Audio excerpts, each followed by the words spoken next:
তো হ্যালো, আসসালামু আলাইকুম গাইস। আজকে তো থাম্বনেল দেখে বুঝতে পারতেছেন আজকের ভিডিওটা কি হতে যাচ্ছে। তো কথা না বাড়িয়ে মূল কথায় বলি, কিং কোয়েল পাখি কতদিনে ডিম দেয়।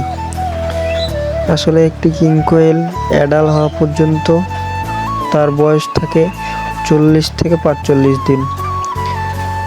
আর আমার এই কিং কোয়েলগুলোর বয়স আজকে 47 দিন। 47 দিন বয়সে আজকে একটা ডিম দেখতে পাচ্ছি। ডিম পাচ্ছে একটা, কিন্তু আমি জানি না এখানে কয়টা মেয়ে কয়টা ছেলে আছে, কিন্তু কিছুদিনের মধ্যে বোঝা যাবে। একটি কিং কোয়েল পাখি প্রাপ্ত বয়স হতে 45 থেকে 40 দিন লাগে, আর একটি কিং কোয়েল পাখি 45 থেকে 50 দিনের মধ্যেই ডিম পাড়া শুরু করে। যদি ভালো করে যত্ন নেন তাহলে 50 দিনের মধ্যেই ডিম পারবে। তো এই ছিল আজকের ভিডিও। তো আসসালামু আলাইকুম, সবাই ভালো থাকবেন, সুস্থ থাকবেন, আর আমার ইউটিউব চ্যানেলটা একটু সাবস্ক্রাইব করে